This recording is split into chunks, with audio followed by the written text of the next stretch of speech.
Hello, welcome everyone. This is Parz Sattva. I'm a little bit nervous today because I had just a little bit of a technical issue the last couple of days. And so really, I'm just happy, beyond happy to see that the little sound meter is working down below. So let's just kind of calm down and ease in. We're going to do a nice live today. Thank you so much for being here. Thank you so much for joining me and making this part of your creative process, your creative journey. It's just lovely. And let's see now here. Celeste just said, can't hear you. So I'm going to suggest, Celeste, that maybe you're muted or something. I'm not quite sure. But I am hearing sound coming from inside the house. So I know that it is working here. Sorry, I can't help you more with your tech issue. Anyways, thank you so much for being here and participating. So let's just kind of cover a couple of quick things and then we can move into the stuff. All right. This is my typical things to know. We operate on guidelines because they bend guilt-free, rules break, and it feels kind of yucky when you break a rule. There is a 15-second delay between when I speak and you hear. That is to allow for closed captioning. And lastly, I talk out loud a lot during this class. And so if you don't want to hear as I'm working through my process, feel free to turn the sound down. I do operate in like sections, and so I will bring the breathe and stretch screen up when I'm moving from one section to the next. So if you want to come back for that, great. Okay, so let's talk about that class structure since I just talked about it. Now, if you've been here before, and probably you have, I break it down into two basic pieces, the planner part, where we start with the prompt, and we work all the way to a story and an illustration. And then the pantser part, which is a discussion. It's discussions, exercises, things that happen. Now, today's pantser section is going to be all about better word choices. Now, I did that last time. The reason I'm bringing it up again is twofold. One is the tech issues got in the way of me really doing a nice explanation of why it is we want to have better word choices and how to achieve them. And the second reason is I had originally broken it up into two parts anyway. One was sort of focused on the word very, with also looking at truly and really and those types of things that don't really tell us all that much. And then the other part is just adverbs in general. So this is actually going to be titled Adverb Averse. And word choice is really a huge thing inside the writing community. So I don't think we can talk enough about it. So I don't feel bad about bringing it up for a second day in the row. Okay, that said, let us move on to a little bit of breathing and a little bit of stretching. So what I like to do, and what I've associated with writing is to breathe in a square breath fashion. What does that mean? Well, we're going to inhale for 5, hold for 5, exhale for 5, and then hold for 5. So it makes kind of a square. Okay, so why don't we do it together? Okay, so inhaling in, 1, 2, 3, 4, 5, and hold, 2, 3, 4, 5, exhale, 2, 3, 4, 5, and hold, 2, 3, 4, 5, and then breathe in, hold it, and then exhale with a nice sigh. All right. Let's roll the shoulders. Let's have a little bit of a cross arm stretch. We'll do this side and we'll do this side, kind of warm up a little bit. Because the creative process, we have to work. Our fingers are going to work, our hands are going to work, depending on if you're on pen or you're typing on a keyboard, like you're hunched over and you're typing away, right? It can be, you have to really kind of open things up, open the body, open the mind, get creative. Okay, perfect. So with that, let's begin.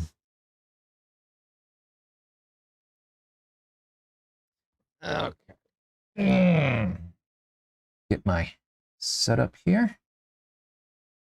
Excellent. Okay, let's get that piece off. There we go.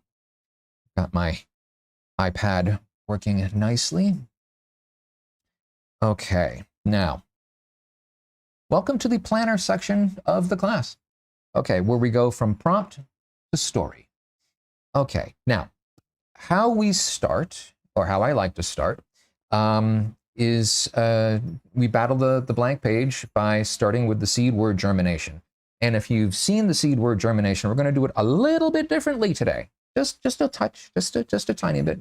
Show you different ways that we can use this process. Okay, so we start with the word and then we do related words down. I'm going to scroll just to show my typical example of I, meet, at, attain, and so on and so forth until we have a nice list of words. We pick 3 and then we use those as prompts and move on to the story. Here is where we're going to do things just a smidger differently. Okay, I'm going to scroll again. Add the seed word and germinate. Okay, so let's just start with a word. I am feeling so good that the sound is working today after 2 lives of sound and other tech issues. I'm going to type in the word success. I'm feeling really good about success. In fact, I'm feeling so good about success that I'm going to feel good about success.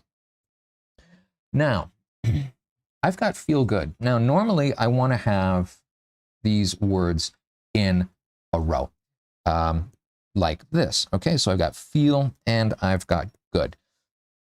Now, the way I want to do it differently today, instead of just a single row down, success, feel good, and then blah, blah, blah, blah, blah, all the way down, I want to do 3 different lists. And I just want to have it branch off sort of in a natural way. Okay, so I'm going to start with success. I've got feel, and then I've got good. Now, if I was working on a piece of paper, maybe I would be have like feel over here on this side, and then I might put good. So I'm on a word processor. It doesn't want to naturally just go to the other side of the page and highlight. So I'm just going to have 3 lists. So I'm just going to put asterisks right here. And I hope this is going to make sense that when we're done. So I'm going to have 2 lists now. So I'm starting with feel, and with feel, I'm going to go with peel. Whoops, I like having them capped. So I'm going to go peel, E-E-L, yeah, and eel, which is seafood, which is yummy. Yummy, mummy, which I associate with Egypt. Egypt, be nice if I spelled that right. Egypt's a country. Country. I'm going to take out the R and I'm going to go county. And Mountie. And I'm going to stop. Whoop, Mount-E. There we actually I-E probably. There we go. Okay. So I'm going to stop with Mountie. Mountie is just a lovely little word to end with. Now I'm going to scroll. And now I've got good. And so let's see what we can do with good. Well, good, we have better, and I can rhyme that, letter, which is in the mail. By the way, stickers are on their way for people who wanted them. That's a good thing. So mail, actually, and it's coming by snail mail. I wrote a haiku recently about a snail on a jade leaf. So I'm going to go haiku, which is a type of Japanese poetry. So I'm going to say Japanese poetry. And hey, look, I've got another opportunity. I'm going to drop, where's my asterisk? Actually, let's do something different because it's more fun. $signs. Why not? Okay, so Japanese, and then below that poetry. So poetry will be our next seed word that on our last list. So Japanese. Something that we've really started enjoying here in my house is a dessert called, it's a shaved ice kakegori. Totally yummy. If you haven't ever tried it, I encourage you to do so. Let's see, kakegori, which is shaved ice. I'm gonna keep it to 3 lists, although I could make it a 4th if I really wanted to, but I do want to bring this to a conclusion at some point. I'm going to take ice, I'm going to rhyme that with mice, and I'm going to stop there. Okay, so we've got mice. Now, let's take this last word, poetry. So poetry is a type of creative writing. And again, I could have done another list. Again, I don't want to bore people with endless word association lists and just word seed generations. Creative. I'm going to take creative, and I'm seeing the word reactive as I look at it. So I'm just throw that in there. I just move the C around. Reactive, which just make active, alive,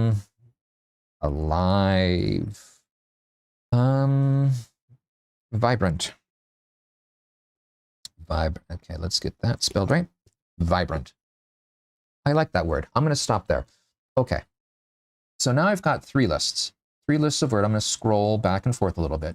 Okay. And really, any of these words no better than any other word for grabbing 3 and turning them into your prompt words for making your story.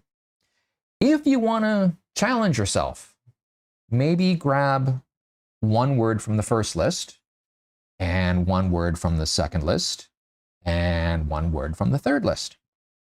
And if you really want to challenge yourself, maybe grab the last word from each list. So I'm going to grab Mountie, and I'm going to grab mice. And let's see here. Let's just come down to my working page. Actually, where is my working page? There we go. So Mountie and mice, and the last one I think was vibrant. Vibrant. Okay, so these are my prompts, and I'm going to try and use them in order because I really like to challenge myself, especially on live, because what could possibly go wrong? Okay, how are we going to use Mountie, mice, and vibrant in a story? So Mountie speaks to me, Canadian. They are the sort of the version of like the US have the FBI, we have our Mounties. The Royal Mounted Police, I think it is. And let's see now here. Oh, Alicia just typed in smell, snail, and mood are my words. Awesome. I can't wait to hear that story. Okay. So we have Mountie, we have mice, we have vibrant. Now, sometimes we run straight at the prompts, which is where we just sort of kind of manhandle what's there and what's obvious and just kind of, chuck it onto the page and let it be what it is. And other times we just kind of work our way around it and say, like, what can we do, and how can we mention things tangentially, and can we make it a more involved story? And oftentimes when I write, I will take 2, 3, 4 days in order to have that process just sort of percolate through my head as I'm sort of gently thinking about things throughout the day. I'm going to take just a quick coffee break here.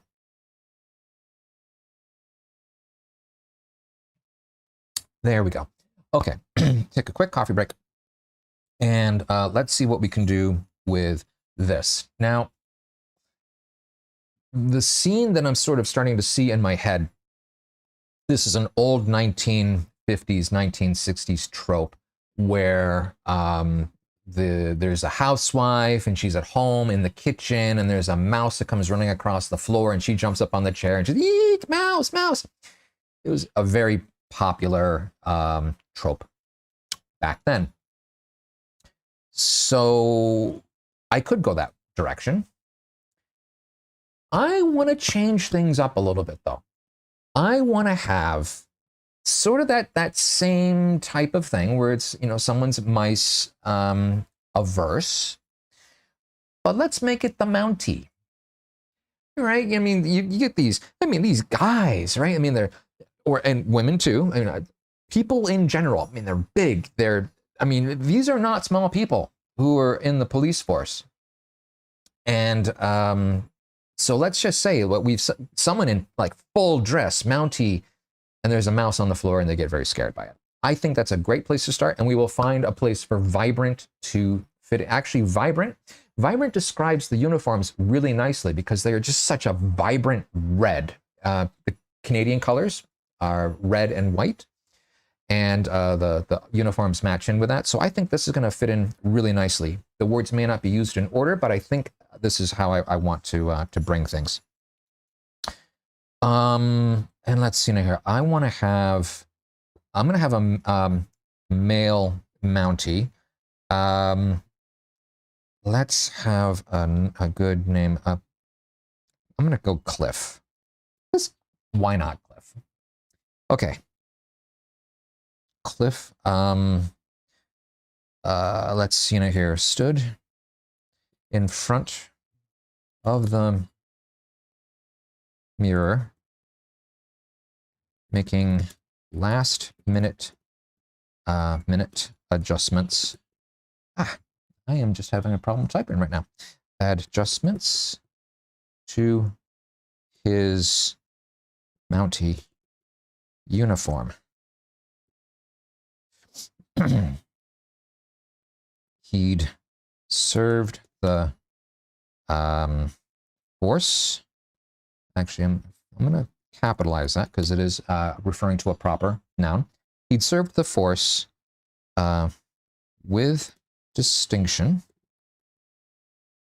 for, let's make it 10 years. I'm going to spell out 10. I'm going to pause here for just a second. So a lot of people get into the habit of like, if I mention a number, should I spell it out? Should I have it as numerals?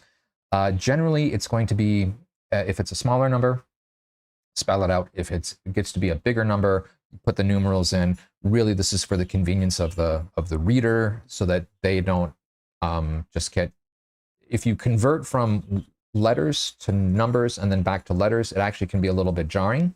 So leaving it spelled out in this case is the way to go. So that's why I'm leaving it spelled out 10 years. He'd served the force with distinction for 10 years and had always worn the uniform with pride. Okay, so here we are. We've set the scene. Cliff is now in front. I haven't said where the mirror is, so we can maybe put it in the bathroom. And let's see now here. Let's see now. Let's put in one more sentence to sort of flesh out the setting, and then we can move on to having the appearance of the mouse. Okay, so had worn the uniform with pride. A last bit of polish on his badge, and he was ready to go. Okay. All right. We're there. We're set. What do we do with this? We're going to have, I think we're going to have not just one mouse. We're going to have multiple mice. I don't think there's going to be anything scarier than having something come up the drain pipe. So let's have mice come up the drain pipe, and there's going to have to be a reason that they're coming up, and I think they're going to be running from a snake. So we're going to have a snake come up as well. I don't know where in Canada this would happen, but let's just say I can. Suspend disbelief. Okay, so as he turned to leave the bathroom, okay, now we've established that he's in the bathroom, he heard a curious sound, or rather, a series of sounds, the likes of which he'd never heard before. It sounded like, how would you think about little footsteps and little clawed feet running across the piping? It'd be kind of like a hollow, kind of a click, click, click, click, click, click, click, I would imagine. Never having had this happen to me before, this is what I think would happen. It sounded like small clocks ticking in the plumbing under his feet. Okay.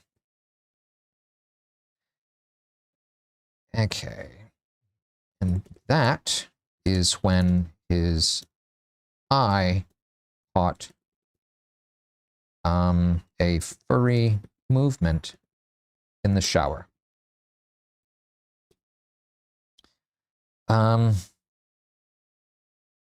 His curiosity,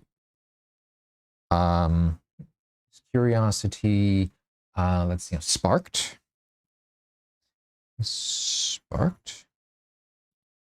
He looked over the drain and saw a small whiskered face staring back up at him. Okay, so right, little mouse peeking up. Now the mouse is not going to want to come up with our Mountie standing right there. But the mice has buddies, and they're all kind of butting up from behind because there's still that snake that's coming.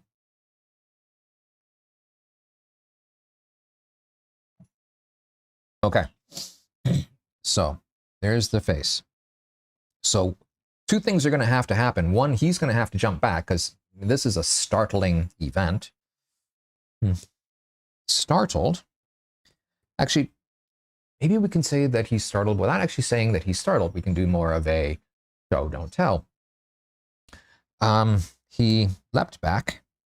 So here we can just sort of naturally assume he is startled. He leapt back and crashed into the inconveniently, whoops, get the E out of there. I'll just leave it for now. Oh, here. Thank you, spell check. Inconveniently placed, but very solid wall. As the mouse was less stepped and more launched into the shower, into the not the basin. I guess maybe it would be the shower basin. Into the shower basin.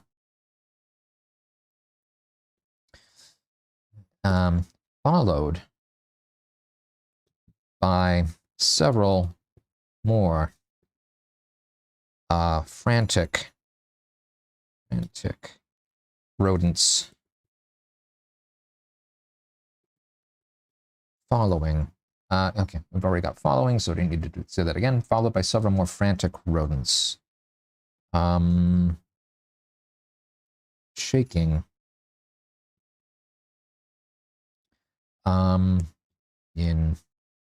let's put in shaking in fear. We can kind of assume that anyway, but I want to bring this to light because the fear is going to be the snake that comes. So here we go. Cliff assumed the fear was from his presence, his looming presence in the bathroom. But that was quickly disproved when the head of a snake poked up from the drain.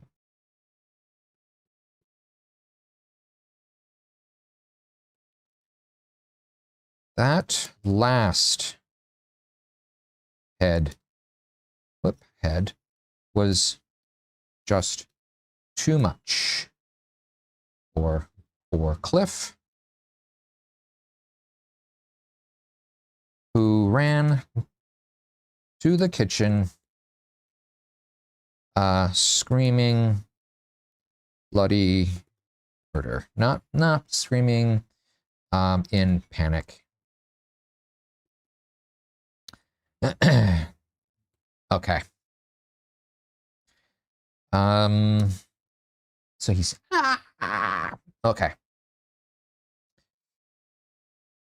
Let's see now here.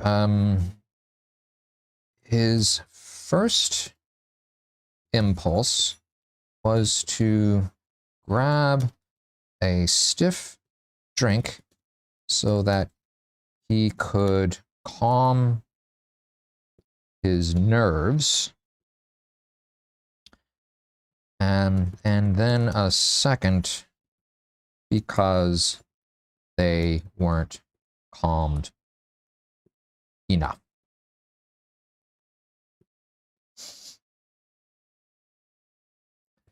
Okay, and so let's have this sort of wrap up now.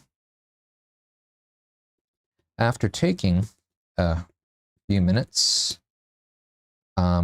after the few minutes necessary to drain the third drink, because it was taking number two too long to work.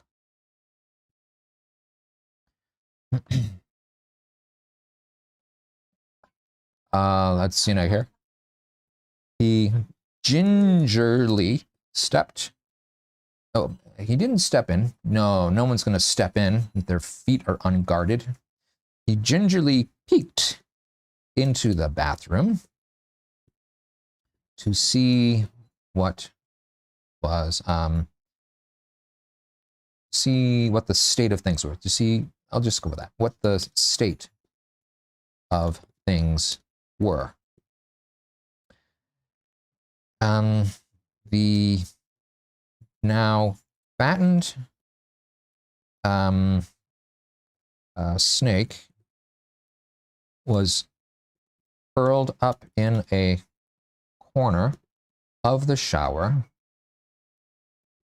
and the remaining mice huddled behind the toilet.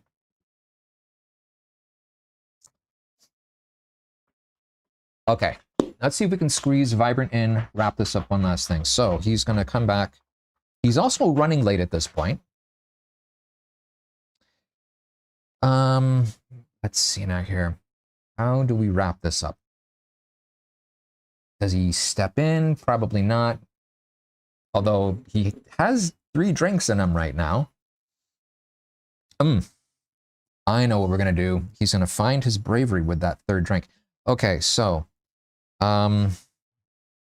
deciding that as a bounty, he should help the poor and unfortunate, regardless of species.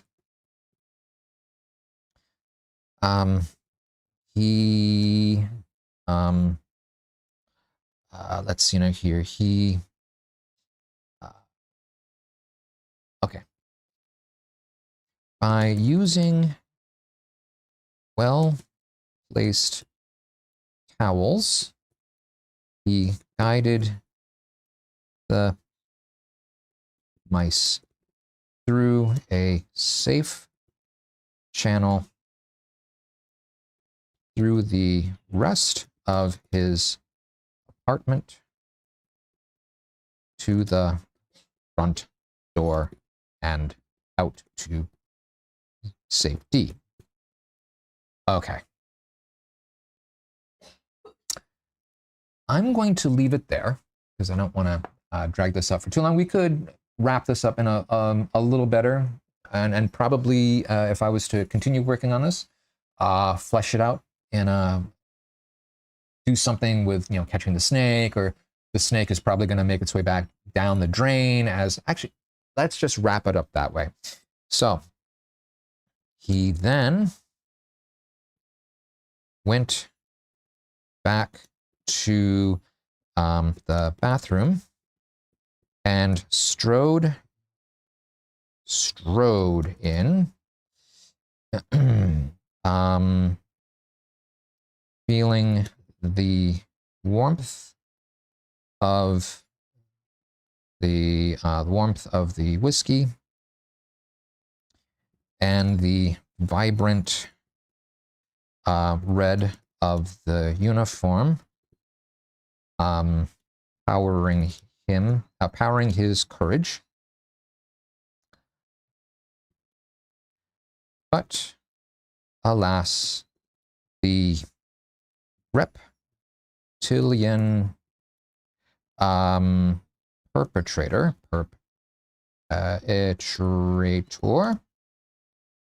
had made its escape back down the drain, for which Cliff was forever grateful. There we go. That's a nice wrap up. Okay. So let's kind of just scroll through, come back to, this is quite the long story. But that is okay. Scrolling. Okay, so we started with Mountie, Mice, and Vibrant. So Cliff stood in front of the mirror making last adjustments to his Mountie uniform. He'd served with the force with distinction for 10 years and had always worn the uniform with pride. A last bit of polish on his badge and he was ready to go. As he turned to leave the bathroom, he heard a curious sound, or rather a series of sounds, the likes of which he'd never heard before. It sounded like small clocks ticking in the plumbing under his feet. And that is when his eye caught a furry movement in the shower. Probably on an edit, we can, like a scuttling, perhaps, or I'm just going to leave it with furry right now. But we can have some more explanatory language in here to make it more rodent-like than just simply furry. His curiosity sparked. He looked over the drain and saw a small whiskered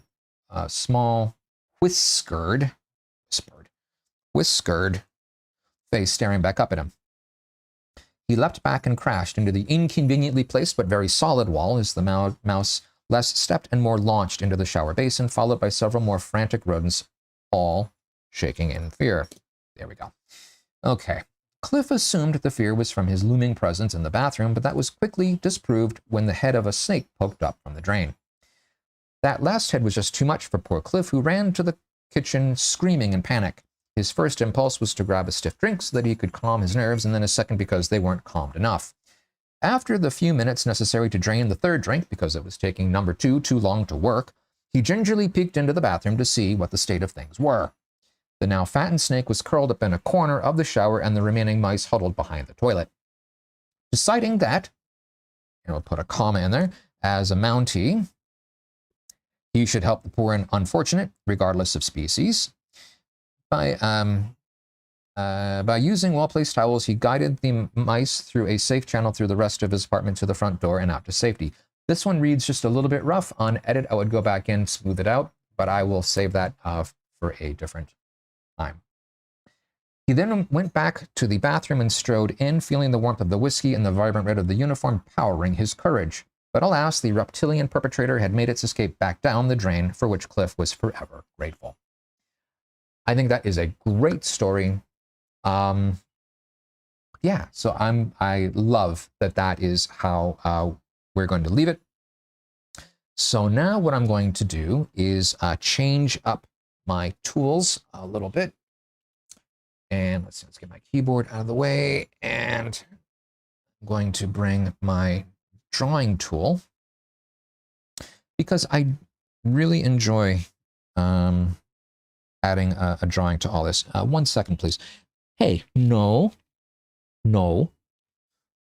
I have a cat underneath me, and he has decided that he needs attention, like right now. Okay. So, I like to draw my story, or an aspect of the story, because it helps to kind of ground it, and I can bring more details into the story rather than just simply with the written word. So I'm going to start with my favorite brown, which is already called up.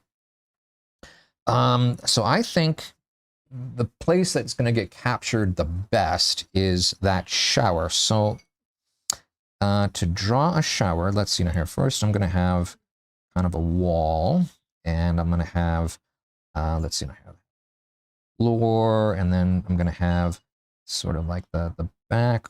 Actually, I'm going to take that back. I'm going to like the back wall. There's that. And let's see, we're going to have the drain, and it's an open drain because, of course, it has to be in order for the mice and the snake to get through. Okay, and we'll just have like a shower head.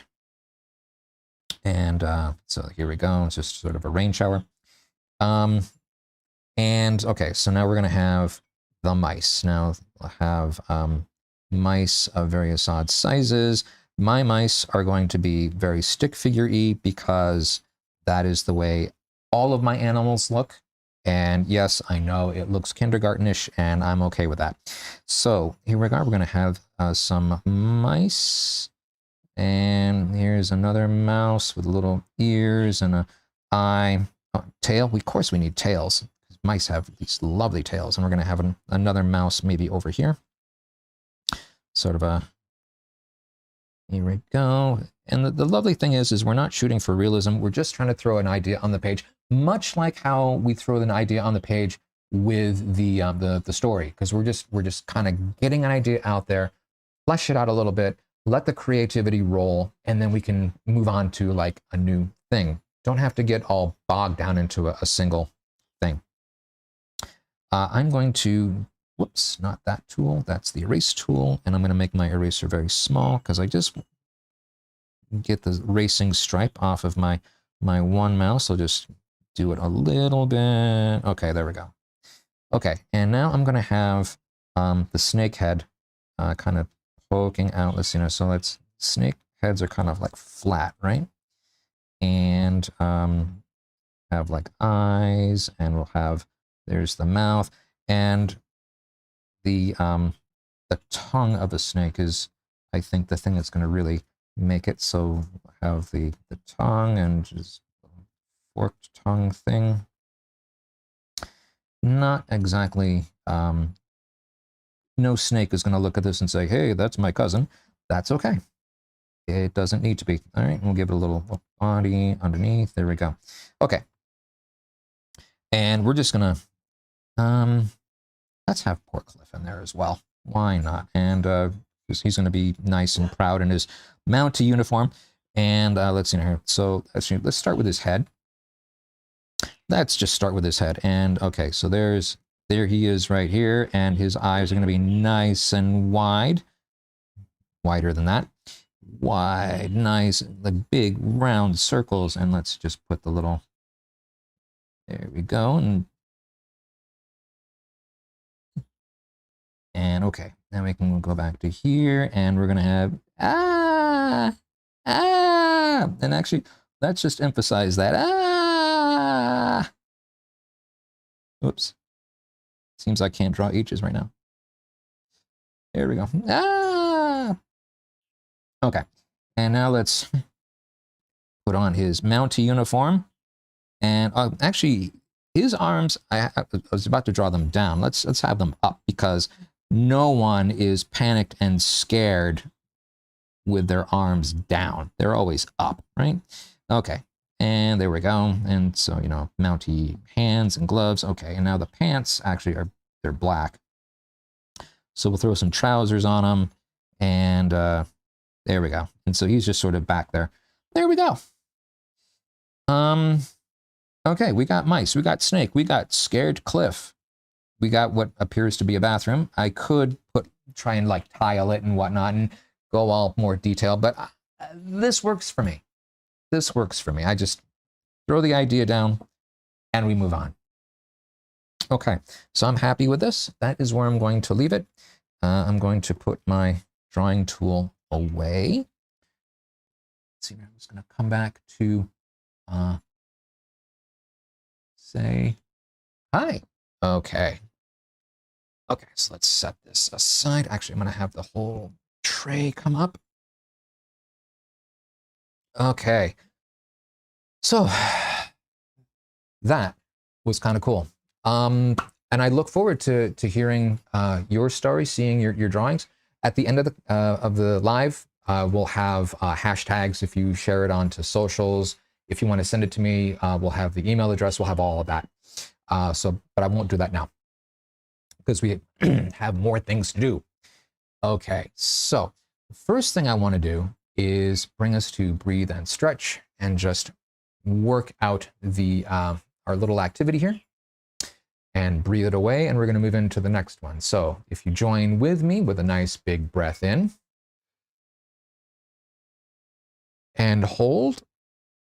And I love the fact that as I come up, I can just feel things tensing in my back and then down, and then they relax. That's just such a nice, just doing that. It's such a nice stretch for my low back. And actually, let's just work with that. I'm going to arc up and work on the scapula, the shoulder blades. Oh, okay. And shake it out a little bit. Okay, good. Before we move on to the pantser section, I feel it incumbent upon myself to read a little haiku. Here we go. DX Live, or DX Drawing Expressions. How do we describe ourselves? A creative space, holistically supportive. Please like, share, subscribe. Okay. Thank you. All right, now we're going to move on to the next section of the class. So this is the pantser section, just as we're making our way through. Okay, so I'm going to hit the let's begin. This gives me time to get things set up. And let's see right here, get my tool all arranged.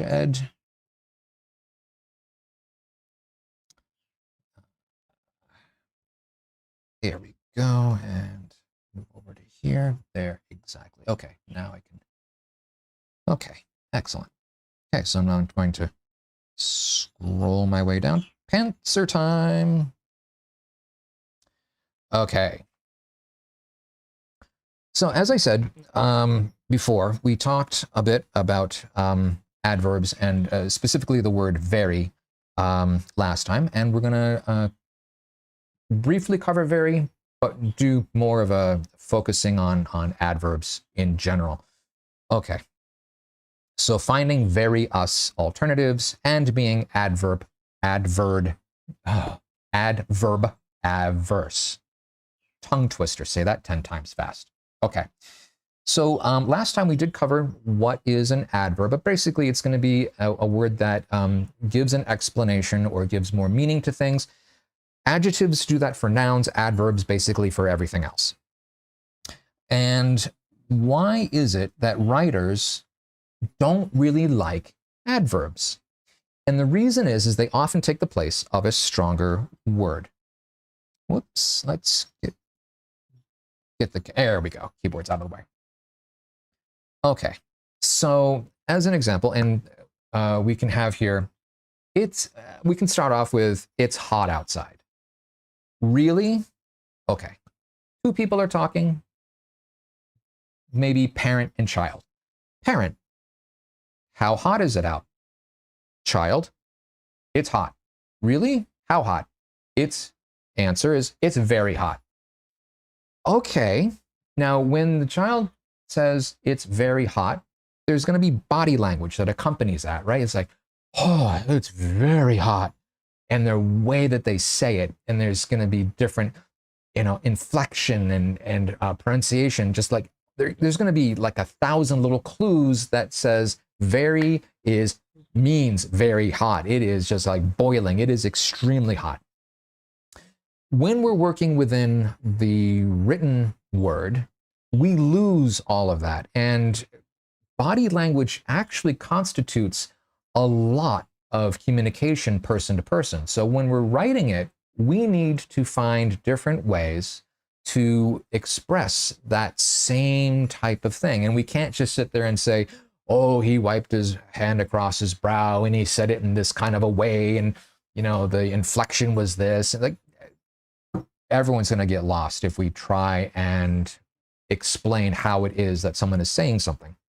1 second on the coffee break. So what we need to do is use better words. So very tells us it tells us that it's not just hot, but it is like more hot than you might think. Let's find a better word. So we could use extremely hot. Now, extremely is an adverb. It ends in ly, so it's easily recognizable as an adverb. So it's modifying hot. It's extremely hot outside. Now, that's a better choice, but hot is still kind of a mamby-pamby kind of word. How else can we express it? It's like an oven outside. Well, as soon as you say it's like an oven outside, okay, now you've got all sorts of associations. Like ovens, of course, they're hot and they're just uncomfortable, and it adds so much into what it is we're trying to say. There is, within the writing world, there is what we would call the denotation, or what you are specifically saying, and then there's the connotation. It's what you're implying.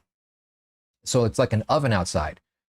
The denotation is, oh my gosh, it's really hot. And then the connotation, it's uncomfortable.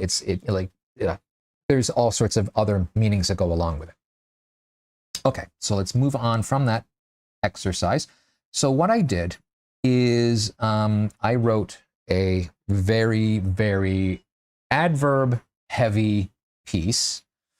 And I'm going to share it with you now. I'm going to read the whole thing. I did just the first paragraph last time because, again, I couldn't share the text. I share the screen. So let's read the whole thing and just see how we feel about this day at the beach that's being written about.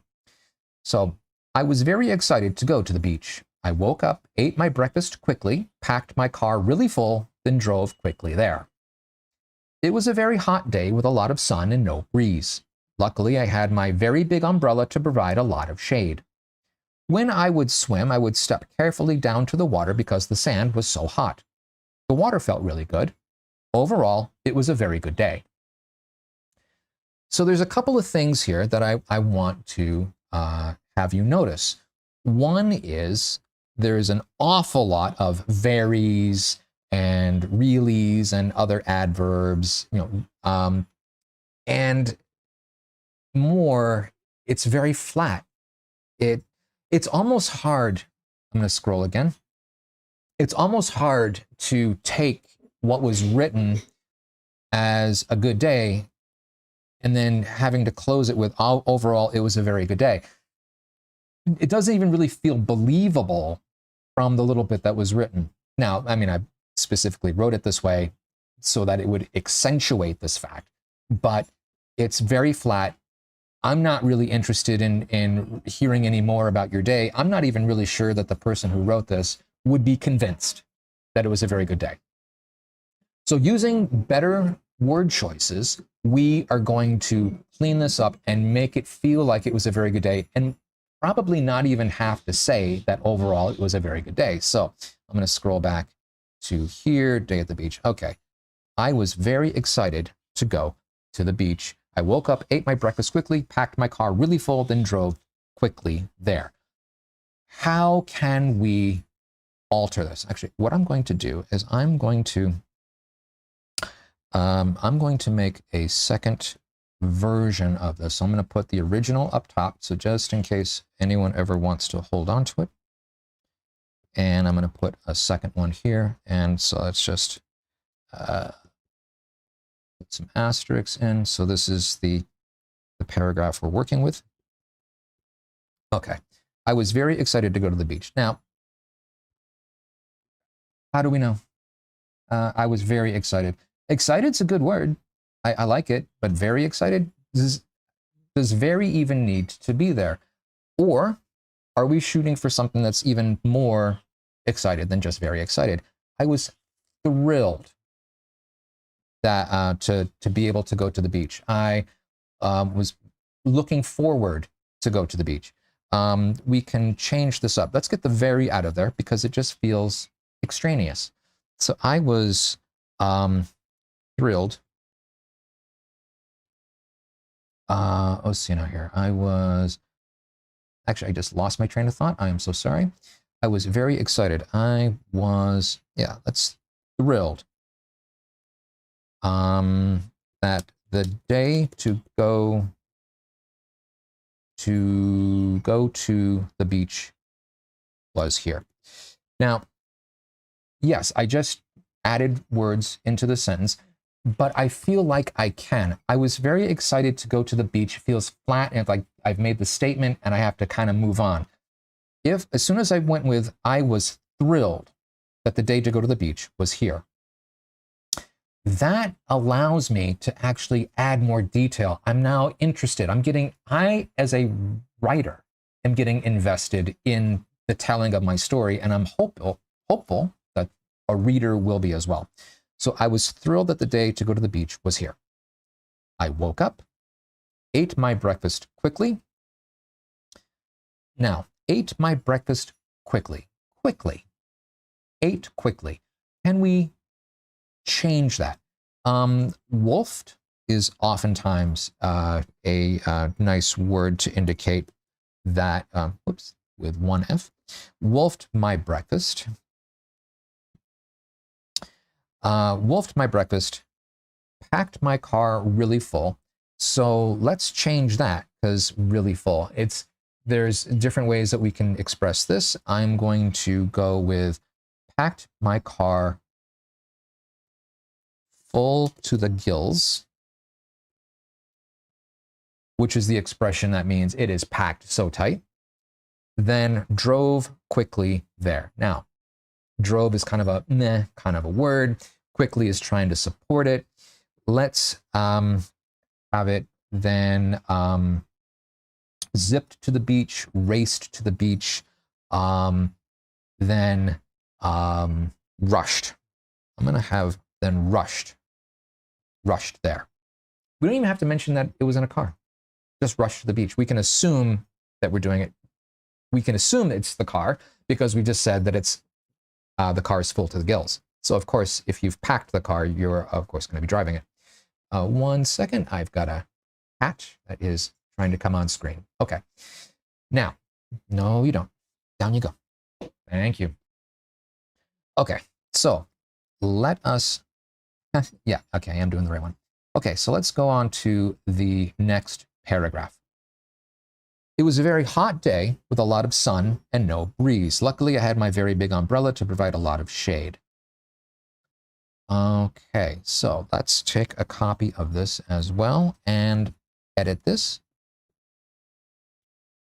Okay, and so let's drop in the asterisks and put in my thing and okay, good. Now I've got that denoted off. Okay, it was a very hot day with a lot of sun and no breeze. We can find a better way to express that, I am sure. So it was, okay, first off, it was, we could have a sunny day or a hot sunny day. These are both, they have the adverbs. So maybe we need them here, maybe not. Let's see what we can do. So a hot day with no breeze. So this kind of is reminiscent of that oven that we were talking about, isn't it? It was hot as an oven. And without a breeze. Okay, so we've left in, okay. It was hot as an oven and without a breeze. Luckily, I had my very big umbrella, so okay, we can change that. So gigantic is a lovely word, gigantic. And actually, we could put in a little something that expresses it a little bit more. I had my gigantic umbrella that could fit a family of 12 under it to provide a lot of shade. Yeah, and actually, let's edit that one as well. Because we know that the umbrella is going to provide shade, so we can actually just get rid of the whole provides shade. Luckily, I had my gigantic umbrella that could fit a family of 12 under it. There we go. Okay. Now let's go on to our next bit. So let's talk about when we would cool off, when we would go swimming. So again, we're going to copy that. And once again, okay. When I would swim, I would step carefully down to the water because the sand was so hot. Okay, so when I would swim, I would step carefully down to the water because the sand was so hot. So the first thing I'm looking at is the sand was so hot. Let's get some better words to describe how hot the sand was. The sand was molten hot. Molten hot. Now, molten is an adverb. Molten. Yeah, it is an adverb because it is changing, or it's telling us something about the word hot. But in this case, I think it works.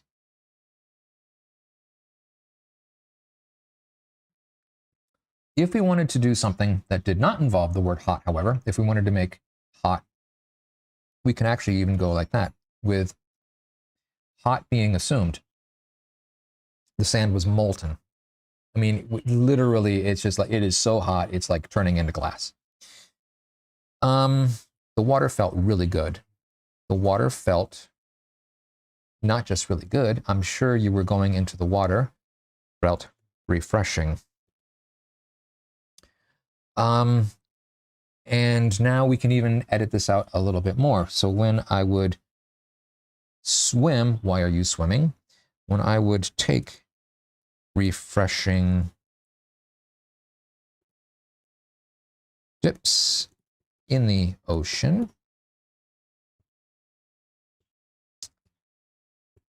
okay, so we can pull this out. Okay, so that's now edited down. I would step carefully. So let's now step carefully. I would, when someone's on the hot sand and they're, right, they step, and then it's like they have to lift off really quick because it's just, you know, it's uncomfortable on the feet. I would gingerly, now that is an adverb, I would gingerly make my way, or I would pick my way down the beach to avoid what looked like the hottest bits. And because the sand was molten. Okay, so now we have a bit here that looks a whole lot better. Okay, and let's scroll. Overall, it was a very good day. Let's leave that because I do have have something that closes, not necessarily this thing. Let's make it work a little bit better for us. So overall, it was an enjoyable and pleasurable pleasurable day. Enjoyable and pleasurable. These are adjectives. So these are wonderful to have in there. So overall, it was an enjoyable and pleasurable day. And from the story that we have just written, it sounds believable. I'm going to recap just after I take a drink. Okay, so I'm going to scroll and let's read the new version. So I was thrilled that the day to go to the beach was here. Actually, it was finally here, right? Because that just feels it. Finally here. I woke up, woke my breakfast, packed my car full to the gills, then rushed there. And it was hot as an oven and without a breeze. That's without any breeze. Luckily, I had my gigantic umbrella that could fit a family of 12 under it. Okay. When I would take refreshing dips in the ocean, I would pick my way down the beach to avoid what looked like the hottest bits because the sand was molten. Excuse me. Overall, it was an enjoyable and pleasurable day. This sounds a lot more believable. I'm buying into it a lot more. And we could work it even more to flesh things out because I'm interested. I'm interested in relating more of this story. I'm interested in giving more details. Before it was flat, I just wanted to, it felt like I just wanted to kind of like get it onto the page and get it out of the way and move on to something else. This, I actually want to express more about my day because I was just so excited and thrilled that it was so good. Okay, but we're going to leave it there and not work it any more than we already have. So with that, I'm just going to set this aside and I'm going to come back, to here. Okay, let's get my tools out of the way real quick. So how did that go for you? How did that go? Has it inspired you at all to think about better word choices, stronger words? English is a very powerful language. It has taken in all sorts of influences from all sorts of different countries and languages. And so we have many, many, many different ways that we can express ourselves using language. And the ability to use it means that your stories will have more punch. They will have people will have more interest in what you have to say. And really, it's just all a matter of taking the time. If you need to grab a thesaurus or a dictionary or whatever, go ahead and do that because those are tools that are there for you. But really, it's just a matter of add more punch to your work, to your stories, to your fiction. Okay, so with that, I am going to start closing things down. So the first thing I'm going to do is come over here to hashtags and links. So as I said before, if you do share any of your work, please use the hashtag up there. We do have a website, and come visit that, learn more about us, sign up for our newsletter. We also have a blog. I post writing, as does Alicia, who is also a wonderful writer, along as being an artist. And then if you want to reach out to us, info@drawingXpressions.com. And with that, I'm just going to thank you for being here, for being patient with me during the first two lives. I know the sound issues and the tech issues were a real pain in the tuchus, but that's okay. We've got them solved. So until the next time, which is in 2 weeks, I will see you. Okay. Thank you so much. I'll see you then.